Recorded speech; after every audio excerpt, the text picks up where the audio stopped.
ಕಾರ್ಯಕ್ರಮದಲ್ಲಿ ಆಸೀನರಾಗಿರ್ತಕ್ಕಂಥ ನಮ್ಮ ತಾಲೂಕಿನ ಕ್ಷೇತ್ರ ಶಿಕ್ಷಣಾಧಿಕಾರಿಗಳಾದಂಥ ಶ್ರೀಮತಿ ಉಮಾ ಮೇಡಮ್ ಅವರೇ, ಹಾಗೆ ಎಲ್ಲ ಅನುಪಾಲನಾಧಿಕಾರಿಗಳೇ,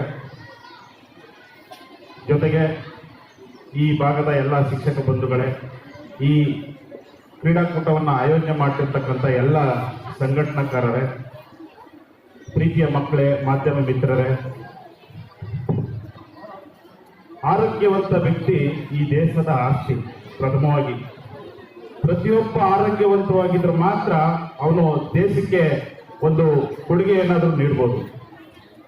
ಸಾಧನೆ ಅನ್ನೋದು ಸಾಧಕನ ಸೊತ್ತೆ ಹೊರತು ಸೋಮಾರಿಯ ಸೊತ್ತಲ್ಲ. ಇದನ್ನ ಅರಿತುಕೊಂಡು ವಿದ್ಯಾರ್ಥಿಗಳು ಚಿಕ್ಕಂದಿನಿಂದ ಕ್ರೀಡೆಯಲ್ಲಿ ಭಾಗವಹಿಸುವ ಮೂಲಕ ನಮ್ಮ ದೇಶದ ಘನತೆ ಗೌರವವನ್ನ ಹೆಚ್ಚಿಸಬೇಕು ಅಂತ ಮನವಿ ಮಾಡ್ಕೊಳ್ತಾ, ಇವತ್ತು ಕ್ರೀಡೆ ಅನ್ನೋದು ಕೇವಲ ಮಕ್ಕಳಿಗೋಸ್ಕರ ಇಲ್ಲ, ಪ್ರತಿಯೊಬ್ಬ ವ್ಯಕ್ತಿಗೂ ಕ್ರೀಡೆ ಅತ್ಯಗತ್ಯವಾಗಿ ಬೇಕಾಗಿದೆ.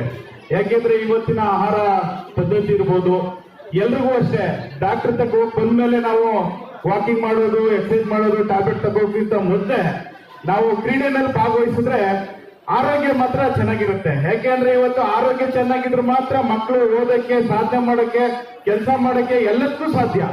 ಆರೋಗ್ಯ ಇಲ್ಲ ಅಂದ್ರೆ ನಮ್ಮನ್ನೇ 4 ಜನ ನೋಡ್ಕೋಬೇಕಾಯ್ತದೆ, ಹಾಸ್ಪಿಟಲ್ ಕರ್ಕೋಬೇಕು, ಕರ್ಕೊಬರ್ಬೇಕು, ಈ ರೀತಿ ಆಗುತ್ತೆ ಅಂತ ಹೇಳ್ತಾ, ಕ್ರೀಡೆ ಅನ್ನೋದು ಬಹಳ ನಮ್ಮ ಶಿಕ್ಷಣ ಇಲಾಖೆಯಲ್ಲಿ, ಅದು ಪಠ್ಯೇತರ ಚಟುವಟಿಕೆಗಳಲ್ಲಿ ಮಕ್ಕಳಿಗೆ ಅತ್ಯಗತ್ಯವಾಗಿ ಬೇಕಾದಂತ ಒಂದು ಕ್ಷೇತ್ರ. ಇದರಲ್ಲಿ ಕೇವಲ ಓದೋದ್ರಲ್ಲಿ ಸಾಧನೆ ಮಾಡೋದಂತ ಏನಿಲ್ಲ, ಕ್ರೀಡೆನಲ್ಲೂ ಸಾಧನೆ ಮಾಡಬಹುದು. ಇವತ್ತು ಒಲಿಂಪಿಕ್ಸ್ ಗೇಮ್ ನೋಡ್ಬೋದು, ಇವತ್ತು ವಿರಾಟ್ ಕೊಹ್ಲಿ ನೋಡ್ಬೋದು, ಸಚಿನ್ ತೆಂಡೂಲ್ಕರ್ ನೋಡ್ಬೋದು, ಹಾಗೇನೆ ಫುಟ್ಬಾಲ್ ಮತ್ತೆ ಇತರೆ ಅಥ್ಲೆಟಿಕ್ಸ್ ಗಳಲ್ಲಿ ಸುಮಾರು ಜನ ಇವತ್ತು ನಮ್ಮ ಭಾರತ ದೇಶವನ್ನ ಪ್ರತಿನಿಧಿಸಿ ಉತ್ತಮವಾಗಿ ನಮ್ಮ ದೇಶಕ್ಕೆ ಹೆಸರನ್ನ ತಂದುಕೊಟ್ಟಿದ್ದಾರೆ. ಹಾಗಾಗಿ ಮಕ್ಕಳು ಈಗಿನಿಂದಲೇ ಏನಾದ್ರೂ ಒಂದು ಸಾಧನೆ ಮಾಡಬೇಕು ಅಂದ್ರೆ ಆಯ್ಕೆ ಮಾಡ್ಕೊಳ್ಳಿ.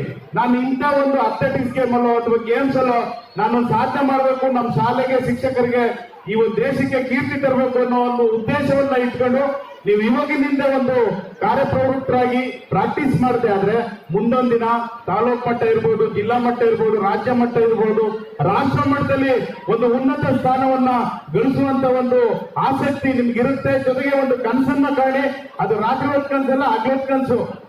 ಎಚ್ಚರಾಗಿದ್ದಾಗ ಕನಸು ಕಾಣಬೇಕು. ನಾನು ಏನಾದ್ರೂ ಮಾಡಿ ವಿರಾಟ್ ಕೊಹ್ಲಿ ತರ ಆಯ್ತೀನಿ ಅಂತ ಹೋಗ್ಲೇಬೇಕು. ಅಟ್ಲೀಸ್ಟ್ ರಾಜ್ಯ ಮಟ್ಟದಿಂದ ಮುಂದಕ್ಕೆ ಹೋಗ್ತೀನಿ. ಹಾಗಾಗಿ ಮಕ್ಕಳು ಇವಾಗಿನಿಂದ ಅಷ್ಟೇ ಕ್ರೀಡೆನಲ್ಲಿ ಹೆಚ್ಚು ಭಾಗವಹಿಸಿ. ಮೊದಲನೇದಾಗಿ ಕ್ರೀಡೆ ಯಾಕಪ್ಪ ಅಂದ್ರೆ ನಮಗೋಸ್ಕರ, ನಮ್ಮ ಆರೋಗ್ಯಕ್ಕೋಸ್ಕರ. ನಿಮ್ಮ ಆರೋಗ್ಯ ಮುಖ್ಯವಾಗಿ ಚೆನ್ನಾಗಿರ್ಬೇಕು ಅಂದ್ರೆ ಅದರಲ್ಲಿ ಕ್ರೀಡೆನಲ್ಲಿ ಹೆಚ್ಚು ಭಾಗವಹಿಸಬೇಕು. ಜೊತೆಗೆ ಶಿಕ್ಷಕರು ಏನ್ ಹೇಳ್ಕೊಟ್ಟಿದ್ದಾರೆ ಅದನ್ನ ಚಾಚು ತಪ್ಪದೆ ಪಾಲನೆ ಮಾಡಬೇಕು. ಅದರಲ್ಲಿ ನಿಯಮ ಪಾಲನೆ ಇರ್ಬೋದು, ಶಿಸ್ತಿರ್ಬೋದು.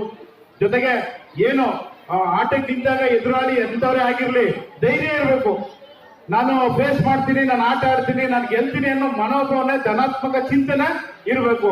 ಅವ್ನು ನೋಡಿದ ತಕ್ಷಣ ಅಯ್ಯೋ ನನ್ನ ಕೈಲಿ ಆಗಲ್ಲ ಅಂದ್ರೆ ನೀವು ಅರ್ಧ ಸೋದಂಗೆ. ಹಾಗಾಗಿ ಎಲ್ಲಾ ಮಕ್ಕಳು ಉತ್ತಮವಾಗಿ ಆಟ ಆಡಿ ಹೋಬಳಿ ಮಟ್ಟ, ಜಿಲ್ಲಾ ಮಟ್ಟ, ರಾಜ್ಯ ಮಟ್ಟದಲ್ಲಿ ಒಳ್ಳೊಳ್ಳೆ ಕ್ರೀಡಾಪಟುವಾಗಿ ಶಾಲೆಗೆ, ತಂದೆ ತಾಯಿಗಳಿಗೆ, ಶಿಕ್ಷಕರಿಗೆ, ನಿಮ್ ಗ್ರಾಮಕ್ಕೆ ಒಳ್ಳೆ ಹೆಸರು ತಗೊಬನ್ನಿ ಅಂತ ಹೇಳ್ತಾ ಇವತ್ತು